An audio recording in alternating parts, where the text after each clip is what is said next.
আসসালামু আলাইকুম বন্ধুরা, আশা করি সবাই সুস্থ আছেন। বন্ধুরা, স্ক্রিনে বর্তমানে আপনারা যে দৃশ্যটি দেখছেন, এই দৃশ্যটি আমার আপনার কাছে স্বাভাবিক দৃশ্য। তবে বিশ্বাস করুন, ভারতের গোয়েন্দা সংস্থা, যুক্তরাষ্ট্রের গোয়েন্দা সংস্থা এবং পশ্চিমা বিশ্বের গোয়েন্দা সংস্থা এবং সামরিক বিশেষজ্ঞদের কাছে এটি একটা আতঙ্কের দৃশ্য। কারণ চীন তাদের হাইপারসোনিক মিসাইল DF-27 এর সফল পরীক্ষা চালিয়েছে এবং আকাশে বর্তমানে আপনারা এই মিসাইলটিকেই দেখছেন। প্রতি ঘন্টায় প্রায় ৯,৭০০ কিলোমিটার গতিবেগে এই মিসাইলটি তার পেলোড নিয়ে ছুটেছে এবং বলা হচ্ছে যে মাত্র ৪৮ মিনিট ৩৬ সেকেন্ডের মধ্যেই প্রায় ৮,০০০ কিলোমিটার পথ পাড়ি দিয়ে যুক্তরাষ্ট্রের ভূখণ্ডে সরাসরি এটি হিট করতে পারবে। মাত্র কিছু সময়ের মধ্যেই ২,১০০ কিলোমিটার পথ এটি পাড়ি দিয়েছে। চীন আন্তর্জাতিক সংবাদ মাধ্যমে চীনের এই হাইপারসোনিক মিসাইল 27 ICBM পরীক্ষা সরাসরি তোলপাড় করে দিয়েছে সকল ক্ষেত্রে। কারণ এটি একটি অ্যান্টিশিপ ক্যাটাগরির হাইপারসোনিক ব্যালিস্টিক মিসাইল। এটা ৮,০০০ কিলোমিটার দূরে যুক্তরাষ্ট্রের নৌঘাটিতে দাঁড়িয়ে থাকা বিভিন্ন ধরনের এয়ারক্রাফট ক্যারিয়ার এবং যুদ্ধজাহাজগুলোকে ধ্বংস করতে পারবে। দেখুন, এটি কোনো ম্যাটার নয় যুক্তরাষ্ট্রের বিমান বাহিনীর রণতরী বা জাহাজগুলো সাগরে ঘন্টায় কত কিলোমিটার দ্রুত গতিতে ছুটছে। এই DF-27 ৮,০০০ কিলোমিটার দূর থেকে সাগরের চলন্ত সেই ২০০ কিলোমিটার বা ১৬০ কিলোমিটার গতিবেগের যে টার্গেট রয়েছে তাতে হিট করবে। এবং নিশ্চিতভাবে চীনের এই পরীক্ষায় তাদের এই মিসাইলগুলো গ্লাইড ভেহিকেল প্রযুক্তির, সেটা অত্যন্ত ১৩ থেকে ১৪ বার তার দিক পরিবর্তন করেছে এবং স্ট্র্যাটেজিক্যালি পরিবর্তন করেছে।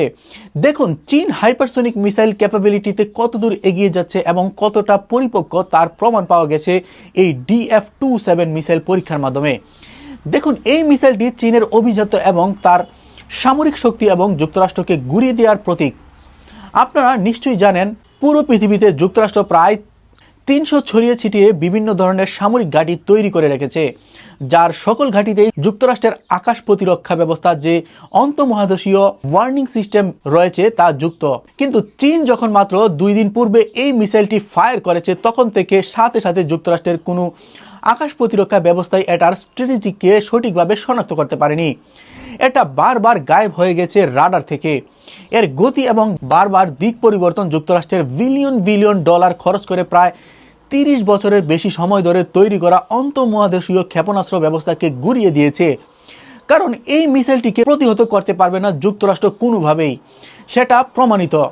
দেখুন, এই মিসাইলগুলো ঘন্টায় প্রায় ৯,৮০০ কিলোমিটার গতিবেগে ছুটে এবং বারবার অনেকটা কাগজের প্লেনের মতো তার গতি পরিবর্তন করতে পারে। এটা একবার উপরের দিকে যাবে, আবার নিচের দিকে আসবে, আবার ঘুরে আবার নিচের দিকে যাবে। মানে আকাশ প্রতিরক্ষা ব্যবস্থাগুলো তার সঠিক স্ট্র্যাটেজি কখনোই শনাক্ত করতে পারবে না। উপরন্তু এই মিসাইলগুলো প্রায় ২ টন সমপরিমাণ পারমাণবিক বোমা বা সাধারণ পেলোড বহন করতে পারে। ২ টন, যেটা যুক্তরাষ্ট্রের যে কোনো ধরনের বড় বিমানবাহী রণতরী অন্তত দুবার ডুবিয়ে দেওয়ার জন্য যথেষ্ট। কারণ ২ টন পেলোডের সাথে সাথে এটা যখন আক্রমণে চূড়ান্তভাবে টার্মিনাল ফেজে থাকে, তখন তার গতি থাকে শব্দের থেকেও ২৭ গুণ বেশি। পুরো সময়টা ধরে সে তার ৮ থেকে ৯ শব্দের থেকে গতিবেগ ধরে রাখতে পারে। তবে যখন চূড়ান্ত আক্রমণে আসে, তখন গ্রেভিটি ফোর্স কাজে লাগিয়ে তার গতি প্রায় হয়ে যায় শব্দের থেকে ২৭ গুণ বেশি। সামরিক বিশেষজ্ঞরা বলছেন, এই ২ টনের যে পেলোড এই মিসাইলটি বহন করতে পারে, তার ভেতর কোনো বিস্ফোরকের প্রয়োজন নেই। শুধুমাত্র যদি লোহার ভর থাকে, তার গতি বুলেটের মতো সরাসরি যুক্তরাষ্ট্রের বিমান রণতরীর এপার থেকে ওপার চলে যাবে। মানে এটা সাধারণ তার পেলোড থেকে, পেলোডে যেটা যে কোনো ধরনের বিস্ফোরক থাকবে না, তা দিয়ে যুক্তরাষ্ট্র বিমান রণতরীকে ডুবিয়ে দিতে পারবে এবং কোনোভাবেই এটা প্রতিহত করার বর্তমান প্রযুক্তিতে সম্ভব নয়। আর যুক্তরাষ্ট্রের সামরিক বিশেষজ্ঞরা এক বাক্যে বলেছেন, এই ধরনের মিসাইল তৈরি করার ক্ষেত্রে যুক্তরাষ্ট্র অত্যন্ত ৮ থেকে ১০ বছর পিছিয়ে রয়েছে। দেখুন, এটা ম্যাটার করে না আপনি ভারত থেকে এই ভিডিও দেখছেন বা অন্য কোন দেশ থেকে দেখছেন। মূল কথা হলো প্রযুক্তিগত সক্ষমতা এবং ব্যক্তিগত পর্যায়ে পেশি শক্তি রয়েছে তার গ্রহণযোগ্যতার প্রমাণ। দেখুন, কতটা সময় যুক্তরাষ্ট্র এবং পশ্চিমা বিশ্ব এশিয়ার দেশগুলোকে তুচ্ছ তাচ্ছিল্য করত। এক সময় শক্তিশালী ছিল জাপান, সে জাপানও কিন্তু যুক্তরাষ্ট্রের অনেকটা হাতের মুঠোয় ছিল। সেখান থেকে বেরিয়ে এসে চীন যে নজির স্থাপন করেছে এই হাইপারসোনিক ক্যাপাবিলিটি, তার অত্যন্ত ৬ ধরনের হাইপারসোনিক মিসাইল রয়েছে। আর তার মাত্র একটি পরীক্ষা করেছে এবং যুক্তরাষ্ট্রকে সরাসরি চ্যালেঞ্জ দিয়ে জানান দিয়েছে তাইওয়ান ইস্যুকে কেন্দ্র করে যুক্তরাষ্ট্র যে দাবার চাল দিতে যাচ্ছে, সেই দাবার চাল তার জন্য কত বড় ঝুঁকি তৈরি করতে পারে এবং কত বড় ক্ষতি করতে পারে। চীনের কাছে এমন কিছু অস্ত্র রয়েছে যা প্রতিরোধ তো দূরের কথা, তার বিকল্প যুক্তরাষ্ট্রের কাছে নেই। চীন এটা প্রমাণ করেছে, আর এটাই প্রমাণ করে যে বিশ্ব নেতৃত্বে সামরিকভাবে চীন কত দ্রুত এগিয়ে নিয়ে যাচ্ছে এবং নেতৃত্ব কত দ্রুত নিয়ে নেবে।